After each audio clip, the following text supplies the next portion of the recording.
Hello chess fans, this is Rick from Chess to Impress with the next video in the countdown towards the resumption of the 2020 Candidates Tournament. It will resume on Sunday, November 1st, and on Chess to Impress we're counting down. As I'm recording this video, only 45 days to go. And we are counting down by looking at the previous 29 events in the history of chess, which determined who could challenge the world champion for the world title. It goes back all the way to London 1883, when Zukertort won the tournament, Steinitz became second, and those two players then played the first official World Championship match 3 years later. Steinitz qualified from St. Petersburg 1895-1896 for a rematch against world champion Lasker, and Paul Keres won the event in Netherlands 1938. He qualified to challenge world champion Aljochin, but because of World War II he never got a match. In this video we're looking at Budapest, Moscow 1950, the first official Candidates Tournament won by David Bronstein.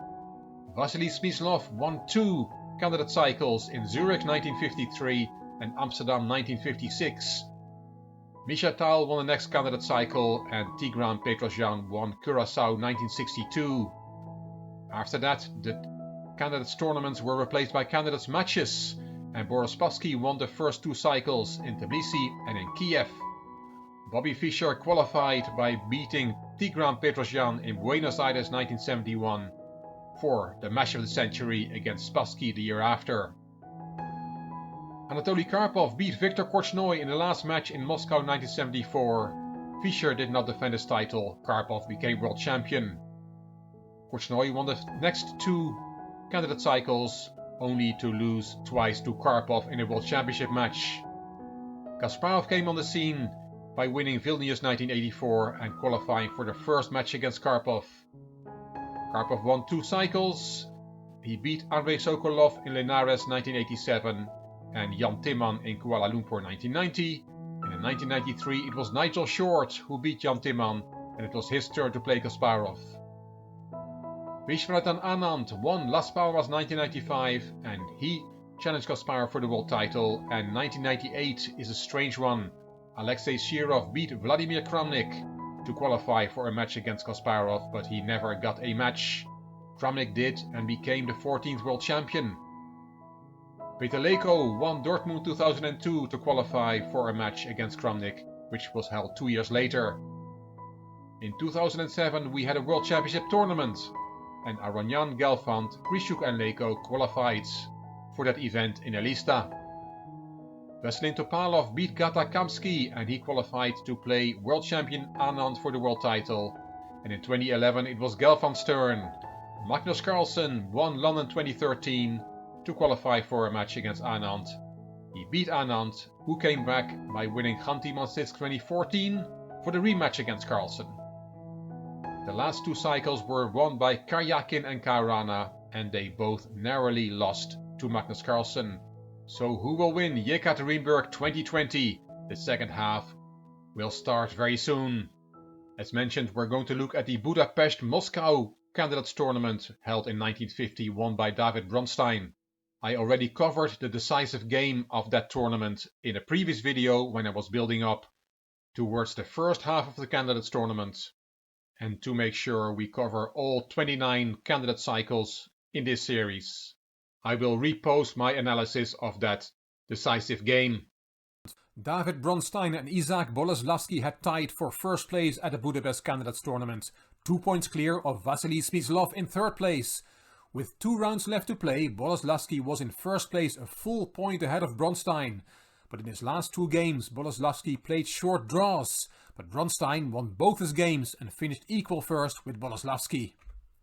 The proposal was to hold a 3-man tournament with the world champion Mikhail Botvinnik, but this was not accepted by the Soviet Federation. So a 12-game match was organized, and if tied at 6-6, 2 further games would be played. If still undecided, it would go to a sudden death, with the first win being decisive, but all under classical time control. No rapid and no blitz, and most definitely no Armageddon in 1950. That match was played in Moscow between July 31st and August 27, 1950. How great a 12-game match to decide on the challenger. You can see Bronstein there on the left and Boleslavsky on the right. And the results from the match, as you can see, Bronstein took an early lead and won another game in Game 7, was 2 points up, but lost Game 8 and Game 11, and after 12 games the score was 6-all. So 2 more games were played. A draw in Game 13, and Bronstein won in Game 14 to win the match 7.5, 6.5. I would not have given away the result of that game, but you already know that Bronstein qualified to play Botvinnik. Let's have a look at Game 14. White Isak Boleslavsky, black David Bronstein. The score is 6.5, 6.5. E4 was the move that Boleslavsky played in every white game in this match. And Bronstein plays the French, repeats the French defense from the 12th game, 2 games earlier. He played many different openings against Boleslavsky's E4 in the match, but has prepared a specific idea for this game. D4, D5, Knight C3, Bishop B4, Bishop B2, like in Game 12, but in Game 12, Bronstein played C5, which ended in a draw after 30 moves. For this game, Game 14, he had prepared D takes E4, which cannot have come as a shock to Boleslavsky. It had been played before, and also in a game Boleslavsky played against Bondarevsky 2 years before the match, and against Mikenas in 1949, 1 year before the match. So he knew about this line. Queen G4, the main move, and here Knight F6 was played by both Bondarevsky and Mikenas, after which Boleslavsky took on G7. But for this game, Bronstein had prepared Queen takes D4, taking that pawn and also protecting G7. So you cannot take that pawn now, because that costs you your queen.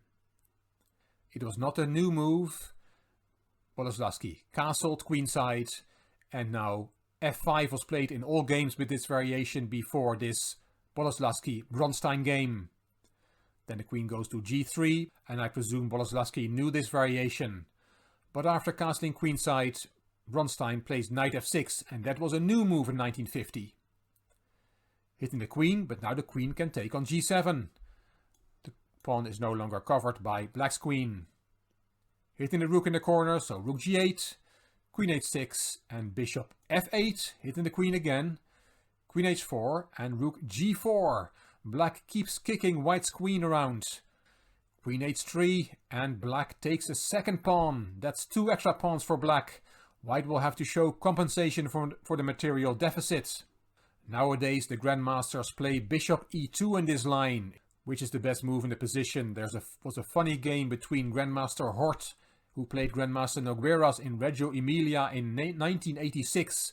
Rook H4 was played by Nogueras, and then Hort took on H4. After Queen takes H4 there is G3 and the black queen is checkmated. Look at this queen, it has no safe squares.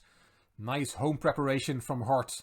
The game ended in a draw after 25 moves, but back from 1986 to 1950, after Queen takes F2, Bishop E2 was not found by Boleslavsky. He played Knight B5, and that is a bad move.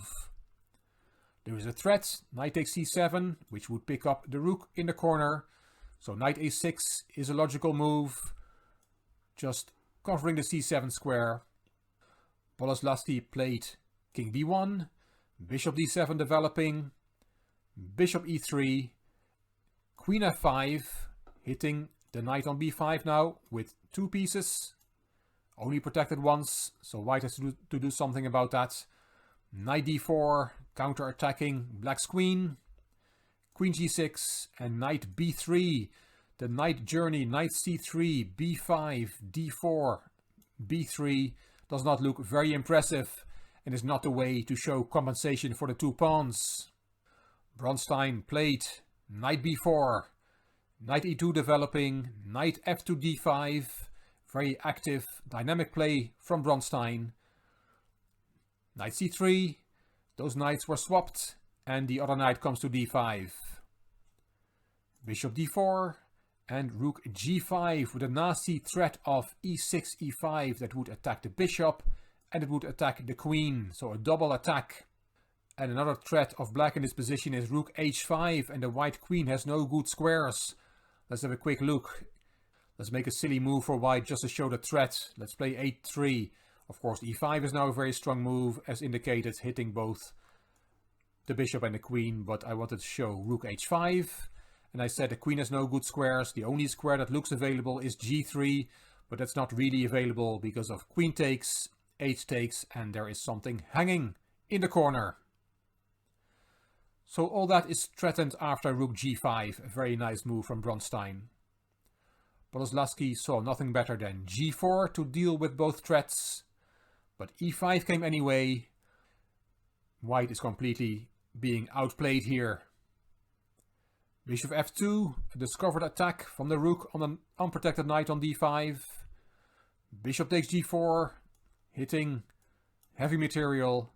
Rook takes d5, giving up the queen, which is white's best option, but it won't save him. Bishop takes queen and bishop takes back. 2 pieces for the queen is seldom enough, and here it is not. Black also has 3 extra pawns. It's just an overwhelming material advantage for black and no compensation for white.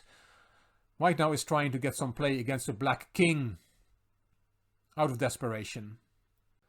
Bronstein develops the rook.